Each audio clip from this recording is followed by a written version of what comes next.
kubanga omuntu yenna Because for anyone, wakula obukuzi omubiri n'atakula birowoozo, when they just grow in the flesh and they don't go in mind, talina kyasobola kukola ne kigenda mu maaso. they don't have anything they can do and will prosper them. Tuli mu Bagalatiya 4 We're in Galatians chapter 4, verse 1 to 3. Abagalatiya 4 okutandikirawo. Naye njogera nti omusika ng'akyali muto tayawulwa na muddu n'akatono.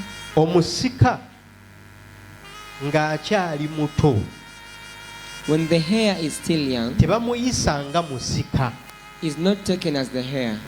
bamuyisanga omuddu. They treat them like a slave. Embeera gye tulimu ku nsi kuno, The condition you're in this world, bw'obanga oyagala Katonda akukolere ekyamagero era akunyweze if mu you want God to make you a nzikirizayo, miracle and hold you in your faith, oba akunyweze mu ekyo ky'okkiririzaamu, or he hold you in what you believe, oteekeddwa okukkakkana wansi you have to be you have to have humility. w'okubonaabona. You have to humilize into suffering. Haleluya. Amen. Abantu batya era beewala okubonaabona, People fear suffering, naye okubonaabona mwe muli ekisumuluzo ekikufuula but within suffering this is where there is the key that makes you ekyo ky'oyagala okubeera what era you want to n'ekyolibeera become and what you will become. mu linnya lya Mukama waffe In Jesus' Yesu. name our Lord. Ennaku okugibeeramu si nnungi, To be in sorrow it is not good, naye ennaku esomesa era eyigiriza. but sorrow teaches.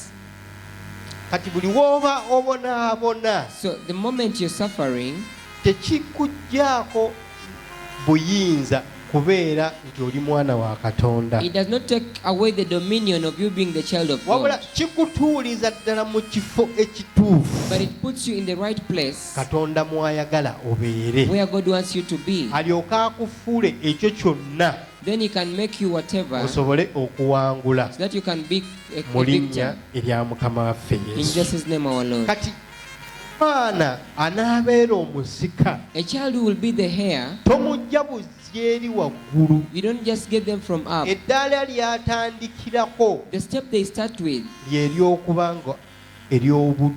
it is a level of being a slave.